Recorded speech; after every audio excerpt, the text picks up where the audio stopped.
எல்லாரும் நல்லா இருப்போம்.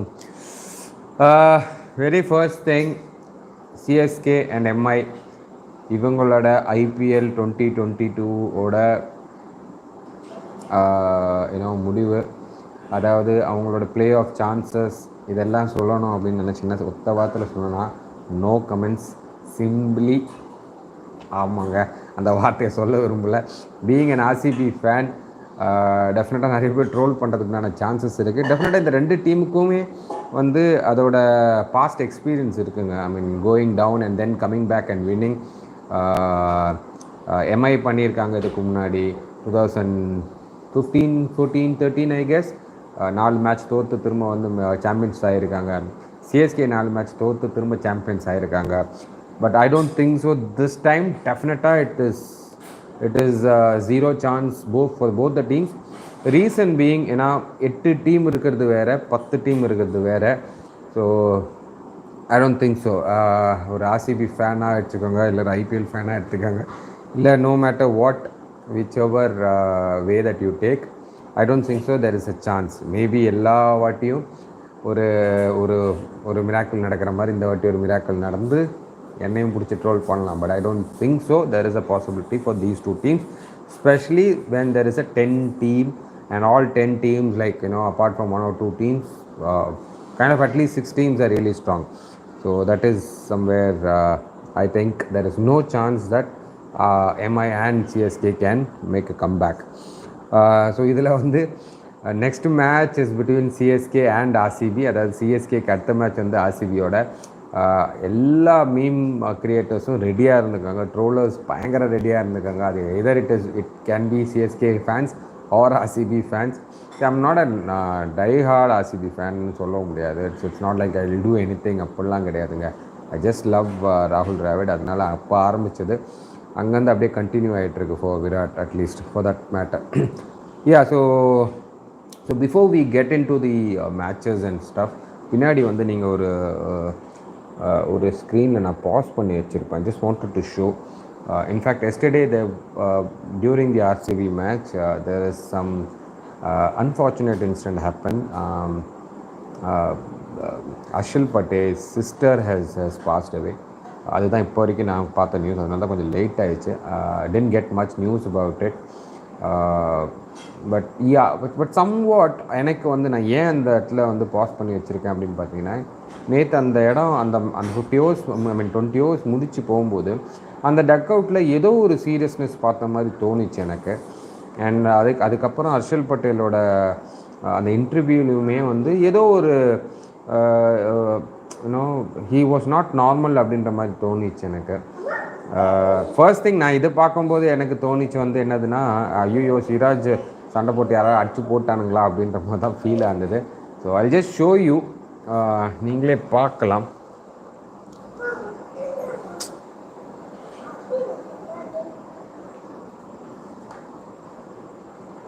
So this is where all it happens actually. நீங்கள் பார்த்தீங்கன்னா ஒரு டென்ஷனோட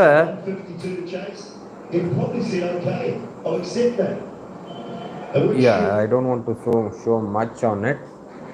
ஸோ நீங்கள் திரும்ப மேபி ரீகேப் பார்த்தீங்கன்னா you will have an idea. ஒரு டென்ஷனோட அந்த டக் அவுட்டில் எல்லோரும் கொஞ்சம் ஓடி போன மாதிரி ஒரு ஃபீல் இருக்கும். ஐ ஃபெல்ட் இட்.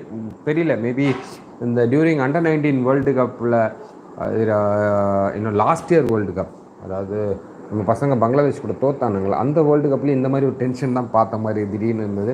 அது கட்சியில் ஒரு சண்டை அடிதடியில் போய் முடிஞ்சுது. அந்த மாதிரி தான் ஏதோ ஆகிடுச்சோ அப்படின்னு தான் ஃபர்ஸ்ட் என்னோடய தாட் இருந்தது. But then later I feel maybe Harshal Patel knowing what has happened, அதுக்கப்புறம் அந்த ரியாக்ஷனாக கூட இருக்கலாம். மேபி ஐ மீன் என்னோட தாட் ப்ராசஸ், என்னோட guessings. So now let's come back to this SRH vs CSK. என்னோட prediction has gone completely wrong. எங்கேயோ ஒரு இடத்துல எனக்கு அந்த சிஎஸ்கே மேலே சாஃப்ட் கார்னர் இருந்திருக்கு போல இருக்குது. அதனால தான் நான் நினச்சேன் சிஎஸ்கே ஜெயிக்கும் அப்படின்ட்டு. பட் நாட் தட் வேங்க. டெஃபினட்டாக SRH wasn't that good a team. டெஃபினட்டாக they are not that good a team. This year 10th பொசிஷனில் இருக்க வேண்டிய ஒரு டீம் தான் SRH, with the teams that they have, with the combination of the players that they have, comparing with any other teams. So அப்படி இருக்கும்போது அவங்க கூட CSK தோற்றுது. Specially when it was a day game, I felt it isn't right working for CSK. நான் நேற்று வீடியோவில் சொல்லியிருப்பேன், ஒரு சில விஷயம் கரெக்டாக வந்துச்சுன்னா சிஎஸ்கே வந்து அடுத்தடுத்த லெவலுக்கு போகிறதுக்கு நிறைய சான்சஸ் இருக்குது. ஊத்தப்பாவோட ஃபார்ம் ஷுட் கண்டினியூ, கெய்க்வாட் ஃபார்முக்கு வரணும், and then Rayudu should be in is prime, right? இதுதான் மூணுமே சொன்னேன். மூணுமே இந்த நடக்கல. ராய்டு ஆல்மோஸ்ட் ரன் பால் 27, ஊத்தப்பாவும் கைக்வாடும் சரி ஒரு 10 15 16 ரன் அடித்தாங்க 10 பாலுக்கு 15 பாலுக்கு. That doesn't gonna work. இந்த 3 பேர் ஆடலைன்னா ஒரு மொயின் அலியோ ஒரு சிவம் துபைவோ ஒரு கேமியோ பை ஜடேஜாவோ இல்லை தோனியோ will not help them, right? Unless ரெண்டில் ஒன்றோ ரெண்டோ மேட்ச் ஜெயிச்சு கொடுக்கலாமே தவிர not the tournament. So definitely these three Indian domestic players should fire if CSK needs to make any fight in this entire tournament. So that is something that they'll have to work apart from their pathetic bowling. At least in a batting front, these three needs to fire, right? So that's one thing. SRH did well in terms of making the right choice of bowlers at the right time. Let it be Washi, let it be Nattu வந்து நல்லாவே பக்காவாக last டெத்தில் மட்டுமே use பண்ணி சூப்பராக use பண்ணுறாங்க. வாஷியை power பிளேயில் use பண்ணுறாங்க. ஸோ இந்த 2 move super move by SRH. பார்த்தீங்களாங்க, தமிழ்நாடுக்காரங்களே வந்து சிஎஸ்கே அடிக்கிறாங்க, அந்த மாதிரி ஆகி போயிடுச்சு. ஏன் நம்ம ஆளுங்க வந்து சிஎஸ்கே வந்து தமிழ்நாடு பிளேயர்ஸ் எடுக்க மாட்டேங்கிறாங்கன்னே தெரிய மாட்டேங்குது. எடுத்தாலும் விளையாட விடாமல் வச்சுக்கிட்டு இருக்காங்க. இன்னொரு பக்கம் சாய் சுதர்ஷன், நான் நேற்று சொன்னேன். எனிவேஸ் அதுக்கப்புறம் வரலாம். And one thing that I loved about SRH is like trusting someone. அதாவது ஒருத்தரை வந்து வாங்கி வச்சுக்கிட்டு டீமில் வச்சுக்கிட்டு அவங்கள ட்ரஸ்ட் பண்ணி அவங்கள persisting with that same player is really good. Specially when it comes to Umran Malik. அவங்க இதில் எல்லாமே அப்படி தான். நேற்று சம்மர் ட்ராப் பண்ணிட்டாங்க, ஆமாம். But look at the trust they show on Umran Malik, Abhishek Sharma. ஏன்னா உம்ரான் மலிக்கை பார்த்தீங்கன்னா எல்லா மேட்சுக்கும் கிட்டத்தட்ட 10 ரன், ஐ மீன் 10 or 11 12 அப்படி தான் அவரோட எக்கானமி ரேட் இருக்குது. But still he keeps on bowling. So that's very good. Nobody is going and asking him to go slow down. அது இல்லாதது வரைக்கும் சூப்பராக போய்கிட்டு இருக்கு. I am sure he will learn, because Dale Steyn மாதிரி ஒருத்தர் அவர் கூட இருக்கும்போது டெஃபினட்டாக அவர் லேர்ன் பண்ணுவார் அப்படின்னு தான் நம்புகிறேன். SRH definitely they'll have to change one thing is their opening combo. Abhishek Sharma and Williamson is never a good combination is what I feel. நம்ம முன்னாடி வந்து அபிஷேக் சர்மா கீழே போயிடணும்னு சொல்லியிருந்தேன், இல்லவே இல்லை. I always want Williamson to come down. Williamson can do a one down role. Looking at how the rate is going. ஒரு wicket ஏர்லியராக வந்தாலும் he can go and control. நல்லா ரன் அடித்து நல்ல ஸ்டார்ட் இருந்தாலும் இவரும் அதே ரன்னில் ஸ்டார்ட் பண்ணலாம். டெஃபினட்டாக அப்படி பண்ணலாம். And they can go with Abhishek and Tripathi at one, I mean opening. Because Tripathi is free flowing batsman. அவரை வந்து ஃபுல் ஃப்ரீடம் கொடுத்து மேலே ஆடுறா அப்படின்னா நல்லா ஆடுவார். நிறைய மேட்ச்சு நிறைய டீமுக்கு அவர் ஜெயிக்க வச்சுருக்காரு. So even yesterday he had a good little cameo. But எப்படி சொல்கிறது, இவங்க இன்னும் சான்சஸ் இருக்கா சிஎஸ்கேக்கு அப்படின்னு இருக்கும். ஒவ்வொரு வாட்டியும் திரிபாதி தான் அடித்து தொடச்சி கொடுத்துருக்காரு. 39 ரன் 15 பாலுக்கு. I don't think so anybody in CSK did bowl well. கம்ப்ளீட்டாக ஒரு கலெக்டிவ் ஃபெயிலியர் அப்படின்னு தான் சொல்லணும். Abhishek Sharma did played, I mean got his first 50 in IPL, 75 or 50 balls. நல்ல ஒரு calculative innings. earlier struggle பண்ணியிருந்தாலும் he just kept on going and then started choosing to hit the right bowler at the right time அப்படின்னு சொல்லணும். தீக்ஷனாவோட 6th ஓவரில் ஆரம்பித்து அதுக்கப்புறம் he just kept going. So that's about CSK versus SRH. My prediction gone wrong, but still both the teams have to work a lot if they need to really have a fight and need to stay at the top 4. But that's something that they'll have to work on. Next match, RCB versus MI. Bright face for me. Definitely an RCB match, overall RCB match அப்படின்னு தான் சொல்லணும். இதுலேயும் I keep repeating this. MI CSK கூட ஒரு miracle கொண்டு வரலாம். MI I don't think so. They have the team in them. லிட்ரலாக ரோஹித் சர்மாவோட ஃபேஸ் நீங்கள் பார்த்தீங்கன்னா during the match he almost felt like அப்பா சாமி இந்த மேட்ச் எப்படியோ முடிச்சிடணுமே அப்படின்ற மாதிரி மட்டும் இல்லை, இந்த டோர்னமெண்ட்டே முடிஞ்சிடணும் மாதிரி தான் இருக்குது. ஏன்னா he doesn't have the team, சுத்தமாக இல்லை. See, look at the last year team that he had. He had 7 Indian players who was already into Indian team, right? அதாவது டொமஸ்டிக் பிளேயர்ஸ் 7 பேர் இந்தியன் பிளேயர்ஸாக இருக்க வேண்டியவங்க. They were not some kind of a domestic players, they're all why international capped Indian players, right? அந்த மாதிரி டீம்லேருந்து இன்றைக்கி அவங்களுக்கு வந்து ஒரு 2 பேர் 4 பேர் எடுக்க முடியலங்க. அந்தளவுக்கு ஸ்ட்ரகிள் பண்ணுறாங்க அவங்க, especially in their foreign international players, which is a very big struggle. They do not have people to pick. அந்த மாதிரி தான் இருக்குது. And I don't think so. I don't know why did they drop thymol mills. ஏன்னா at least அவர் தான் ஓரளவுக்கு அது போடுற மாதிரி இருந்தார், அவரையும் ட்ராப் பண்ணிட்டாங்க. And they have only பிரேவேஸ், சின்ன பையன். See, you cannot expect much from him. Yes, he is a potential. டெஃபினட்டாக மும்பை அவனை எடுத்ததுமே வந்து அடுத்தடுத்த வருஷத்துக்கு அவர் கான்ட்ரிபியூட் பண்ணுவாங்க அப்படின்னு நம்பி தான் எடுத்திருக்காங்க. பட் அவர் வந்து ஒரு கேட்ச் வேறு ட்ராப் பண்ணியிருக்காரு. So I don't think so. MI was not in the game at all until that first partnership. It was very good. But Harshal Patel வந்து அந்த 7வது ஓவரில் நினைக்கிறேன் அந்த விக்கெட் எடுத்ததுக்கப்புறம் அதுக்கப்புறம் it was just like a slide down. ஒரு ஏர்பின் பெண்டில் விழுற மாதிரி கடன்னு எல்லாம் விழுந்து போய்கிட்டே இருந்தாங்க. Apart from this person called Surya Kumar Yadav, very happy to see him the way that he is performing. Almost 3-4 years ஓட ஸ்ட்ரகிள் வந்து இப்போ வந்து ஒரு பர்பிள் பேட்சில் இருக்கார். he should keep on continuing without any injuries வராமல் பார்த்துக்கணும், because that will have an impact. But he doesn't look like that way. 2 match வந்தார், 2 மேட்சும் 50. இந்த மேட்ச் வந்து ஒரு 100 அடிப்பாங்களான்னு நினச்ச இடத்துல 79 for 6 at one stage. Mumbai Indians they lost all the bowlers, all the batsmen. உன்னதத்தை வச்சு ஸ்கை வந்து அந்த ஒரு ஃபார்மிடபிள் ஸ்கோர் அட்லீஸ்ட் ஒரு 151 கொண்டு வந்தது சூப்பர்ப் திங். இதில் வந்து ஒரு சூப்பர்பான நியூஸ் எல்லா டீமுக்கும் வந்து RCB தவிர மற்ற எல்லா டீமுக்கும் வந்து தெரிய வேண்டிய விஷயம், Siraj is back to form, right? சிராஜோட பெஸ்ட் ஃபார்முக்கு திரும்ப வந்துட்டார் அப்படின்னு தான் சொல்லணும். கிவிங் அவே ரன்ஸ் லைக் தண்ணி மாதிரி ரன்னு கொடுத்துக்கிட்டு இருக்காரு. 12 run per over, 13 run per over through அவுட்டாக இந்த சீசனில் அப்படி தான் கொடுத்துக்கிட்டு இருக்காரு அவர். It's not working for him. I mean he someone. அந்த ஒரு அரகன்ஸாக இருக்கட்டும், ஒரு ஆட்டிடியூடாக இருக்கட்டும், நல்லா வந்தால் பார்க்க சூப்பராக இருக்குங்க. But when it is not coming good, it looks ரொம்ப அசிங்கமாக இருக்கும். ரொம்பவே வந்து அவங்க திட்ட தோணும். It can be anybody, like ஒரு ஹர்திக் பாண்டியாவாக இருக்கட்டும், ஒரு விராட் கோலியாக இருக்கட்டும். இவங்கெல்லாம் பார்த்தீங்கன்னா அக்ரெசிவும் ஆட்டிடியூடும் அந்த மாதிரி kind of players, like new generation kids அப்படின்ற மாதிரியே சொல்லலாம். பட் இவங்கெல்லாம் வந்து பெர்ஃபார்ம் பண்ணும்போது சூப்பராக இருக்கும் பார்க்கறதுக்கு. But at the same time when they get hit or when they are not doing well, it's really going to backfire them. அந்த மாதிரி ஒரு ஸ்டேஜ் தான் Siraj is going on. He had a extremely tremendous year last year. அதனால தான் வந்து அவர் ரீட்டேரும் பண்ணியிருக்காங்க. But he is not doing worth for his money.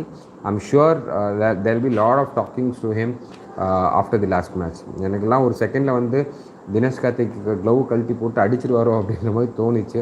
Because he never used his brain last match when he was bowling to Sky.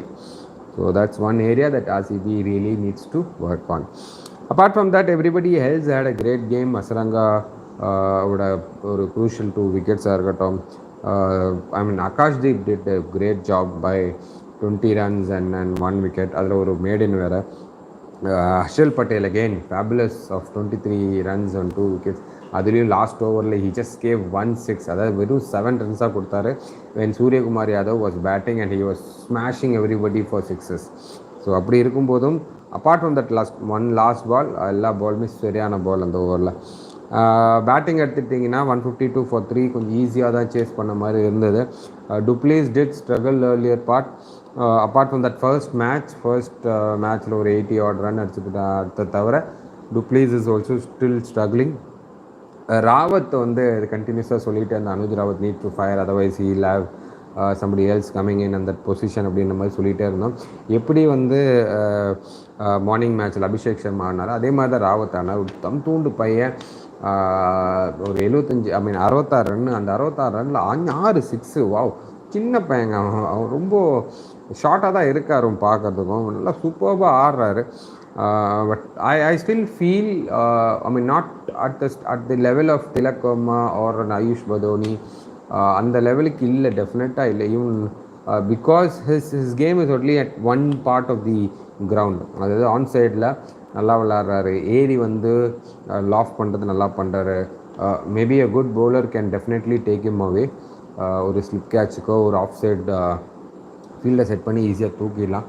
Something like how Umesh Yadav did. But then well and good. It's is first 50. டெஃபினட்டாக நல்ல confidence கொடுக்கும் அடுத்தடுத்த மேட்ச்சுக்கு. And that will help RCB as well. And Maxi return வந்திருக்காரு. அவர் வந்துட்டாருன்ற அவரோட அரைவலை வந்து அந்த ஒரு ரன் அவுட்லேயே சொல்லியிருப்பாங்க. ஸோ சூப்பர்பான ரன் அவுட், அதுவும் பயங்கரமான ஒரு விக்கெட். அது திலக் வர்மாவோட wicket. He could have change the game, course of the game. But super run out as well. Kohli again ஒரு டீசெண்டான 48 of 36. இனிஷியலி வந்தோடனே நிறைய டேப் பண்ணி சிங்கிள் ஆட ஆரம்பித்தார். ஒரு பேட்டில் பட ஆரம்பிச்சிச்சு. அதுக்கப்புறம் then he started going for runs. When he wanted to score runs, that is where he is losing out his shape is what I feel. That is something that off late நம்ம வந்து கோலிக்கிட்ட பார்க்க முடிகிற ஒரு விஷயமா இருக்குது. When he wants to try accelerating, somehow he is losing shape. And that's when he is starting to lose his wicket as well. But அவரோட LBW வந்து ஒரு பயங்கரமான ஒரு டஃப் கால் அப்படின்னு தான் சொல்லணும். It's an unfortunate call. And I am sure, I guess this is the third time if I'm not wrong. இது வந்து அவருக்கு 3வது வாட்டி நினைக்கிறேன் இதே மாதிரி அவுட் ஆயிருக்காரு. 2 வாட்டி டெஸ்ட் மேட்ச்சில் அவுட் ஆயிருக்காரு இந்தியாவுக்கு விளையாடும். And this is now for RCB. Same thing happens. Third umpire could not conclude whether the bat or pad at the first. இது வந்து இன்னும் கொஞ்சம் பெட்டராக ஈஸியாக தெரிஞ்ச மாதிரி இருந்தது. But again it's up to third umpire. DK again what a man. So 2 டவுனில் மேக்ஸி வருவார்னு எதிர்பார்த்த இடத்துல திடீர்னு டிகே அமிச்சார். சரி எல்லாரையும் தான் அடிப்பார், நம்ம பும்ராவெல்லாம் அடிக்க மாட்டோம் அப்படின்னு பும்ராவும் போட்டாருங்க ஒரு 6. அவர் அதே ஏரியாவில் மிட் விக்கெட்டை தூக்கி இப்போ கண்ட்ரியில் தூக்கி ஒரு 6 ஒன்று விட்டாருங்க. சரி, ஆனால் பண்ட் இஷான் கிஷன் எல்லாருமே குறித்து வச்சுக்கோங்க. He someone to be looked out for when in Australian pitch. ஏன்னா ஆஸ்திரேலியாவில் நல்லா பவுன்ஸ் ஆட முடியுதுன்றது டிகே அகெயின் அண்ட் அகெயின் காட்டிக்கிட்டு இருக்காரு. Will have to wait and see. Maxi again 2 பாலுக்காக வந்தார். 2 பாலில் மேட்சை முடிச்சு போயிட்டே இருந்தாருங்க. நீலாம் என்னடா எனக்கு போடுற அப்படின்னு சொல்லி 2 மேட்சில் 2 4 அடித்து முடிச்சு போயிட்டே இருந்தார். And that's about RCB. RCB had a decent game. Next match RCB vs CSK, quite interesting. முன்னாடியே சொன்ன மாதிரி நிறைய மீம் கிரியேட்டர்ஸ் ரெடியாகவே இருங்க. எல்லாம் நல்லா விருந்து சாப்பாடாக இருக்க போகுது. எய்தர் டீம், ஐ மீன் இதில் எந்த டீம் ஜெயித்தாலுமே கண்டிப்பாக விருந்து சாப்பாடு மீம் கிரியேட்டர்ஸுக்கு இருக்க போகுதுங்க. So that's about it. So today's match இப்போ இன்னத்துக்கு மேட்ச் முடிஞ்சிருக்கும்னு நினைக்கிறேன். Between DC vs KKR. So when I saw it was like 5 overs 80 runs தேவைப்பட்டது. கமின்ஸும் ரசலும் விளையாடிருந்தாங்க. And then that was a very strategic move to bring back Kuldeep Yadav. நான் வந்தோடனே 2 விக்கெட்டையும் தூக்கிட்டாருன்னு நினைக்கிறேன். கமின்ஸோடையும் நரேனோட விக்கெட்டையும் தூக்கி இருந்திருக்காரு. ஸோ ஒரு ரசல் இன்னிங்ஸ் நடந்திருக்கா இல்லையா அப்படின்றது நீங்கள் பார்த்துட்ருக்கீங்கன்னா கமெண்ட்ஸில் போடுங்க. அப்படி இல்லைன்னா நான் முடிச்சுட்டு பார்த்துக்கிறேன். ஓகேங்களா? ஸோ அகெயின் டிசி இந்த மாதிரி ஒரு பிச்சு கிடச்சா டிசி மாதிரி ஒரு ஸ்ட்ராங்கான டீம் சத்தியமாக வேறு கிடையாது. The way that Prithvi Shaw and Warner started today, and even Punt coming at 1 down and start blistering his innings, definitely ஒரு 240 230 230 to 240 எதிர்பார்த்தாங்க. definitely it's not a 215 target. That's where I said the problem with Rishabh Pant and someone like Maxi or other players, அடிக்க ஆரம்பித்தா விக்கெட்டும் விட்டுருவாங்க அப்படின்றத மாதிரி தான் தெரியுது. Especially when Punt is playing, because he is just going for every ball. எல்லா பாலுக்குமே அடிக்க பார்க்குறது not the right thing. If the ball is supposed to be in the hitting zone, you can go for it, unless and until you are playing for 3 balls 18 runs in the last over, or even when you are setting total. But இந்த மாதிரி ஒரு டைமில் 12வது over 13வது over ஆடும்போது அந்த மாதிரி ஒரு shorts தேவையா அப்படின்றது he'll have to think about it. Because he's quite experienced now. I mean, he's leading a team. ஸ்பெஷலாக வந்து கேகேஆர் மேலே ஸ்ரேயஸ் ஐயரோட ஸ்டம்பிங் நீங்கள் பார்த்துருந்தீங்கன்னா ஒரு ஒரு ஒரு ரிவெஞ்சில் ஒரு ஒரு ஒரு கோவத்தில் ஸ்டம்பை போட்டு வச்ச மாதிரி இருந்திருக்கும். இன்ஃபேக்ட் அவர் ஃபஸ்ட்டு கலெக்டில் அடிக்கவே இல்லை. But anyways it's quite interesting to see these little battles. DC almost would have gone through it is what I feel, unless and until there is some Russell show happening. So Russell என்ன ஆச்சு match அப்படின்றது கமெண்ட்ஸில் போடுங்க, நான் பார்க்குறேன். Because when I was watching they needed 30 balls 80 runs, close to that. And now we'll move on to match 20. That's between RR and LSG. Two of the teams that I feel will make it to playoff, but we'll have to wait and see. எப்படியும் ஒரு team இன்றைக்கி 2 பாயிண்டோட எடுத்துகிட்டு போக போகிறாங்க. யார் அந்த team அப்படின்றது it's quite tough to predict this match definitely, because LSG has the good team and at the same time RR can match it equally with LSG. And RR has done it twice, playing first, அவங்க win பண்ணியிருக்காங்க. LSG has won the toss for this today's match, and they had made 2 superb changes as well. Lewis and Tyre Williams, Stoynes and Chamira கொண்டு வந்திருக்காங்க. டெஃபினட்டாக வந்து Stoinis is on prime form. World கப்லேயும் சூப்பர்பாக விளையாடிக்க, அதுக்கப்புறமும் விளாட்ற மேட்சஸ்க்குமே வந்து சூப்பர்பாக விளையாடிக்கிட்டு இருக்காரு. And he is someone who can play spin and pace equally super. And Chamira again will be a troublemaker for நம்மளோட George Buttler and company. And இந்த பக்கம் ஆர்ஆருமே வந்து யசஸ்வி ஜெய்ஸ்வாலை ட்ராப் பண்ணியிருக்காங்க. And they brought in Rassie Vanderson. எந்த அளவுக்கு அஸ்வினோட கமெண்ட்ஸ் இதில் போயிருக்குன்னு தெரியல. But then will have to wait and see. They also dropped Saini and they brought in Kuldeep Sen. So இதில் பார்த்தோன்னா ஆர்ஆருக்கு எப்பவுமே ஒரு இந்த ப்ராப்ளம், அந்த ஃபிஃப்த் பவுலரை தான் டார்கெட் பண்ணி அடிக்க ஆரம்பிக்கிறாங்க எதிர் team. So that is something that they'll have to wait and watch. And as in batting, so RR is batting first now. Match would have started by now. So அவங்களுமே வந்து I think they'll have to go all out and attack. Anything less than 200 I don't think so can be defended, even though they have a quality all out attack. But I feel maybe there is a chance, like if they go beyond 200 and 210, but there is a psychological momentum that the RR might carry. On the other hand, LSG is really doing well on all the areas except their captain's form. Rahul is not someone who's known for his 30, 40, 50. He is someone who's known for a 600. ஏன்னா last 2-3 years கண்டினியூஸாக 600 runs அடிச்சிட்டு இருக்க ஒரு player ராகுல். So டெஃபினட்டாக ராகுல் needs to be on that kind of a form. He has its team. So அவரே இன்னைக்கு இதில் சொல்லியிருப்பார், he has a very good team. Almost 9 or 10 out of 11 வந்து இன்டர்நேஷ்னல் பிளேயர்ஸ், அதாவது இன்டர்நேஷ்னலி விளாடின டீம், அவங்க கண்ட்ரிக்கு விளாடின team. So he has the team. It is for him to fire and start getting runs as well, for him to be for his morale to be on the higher side as well. So that's about RR and LSG. My prediction, my heart says RR, but I feel LSG would crack it up today. Let's wait and watch. So drop your comments, drop your predictions in my comment box. And on the other hand, CSK ஜெயிக்குமா இல்லை MI மேலே போகுமா, CSK மேலே போகுமா, I don't think so. இது வந்து நீங்கள் RCB ஃபேனாக எடுத்துக்கலாம், இல்லை ஒரு IPL அனாலிட்டிக்ஸா அப்படிலாம் இல்லைங்க. சும்மா just wanted to go through. Let's see who is making it. I'll be happy if both the teams proving me wrong. They have done it before. Let's see if that's gonna happen again. So until then, catch you tomorrow's video. Okay, so bye bye. நல்லா இருப்போம் எல்லாரும் நல்லா இருப்போம். Ta-ta.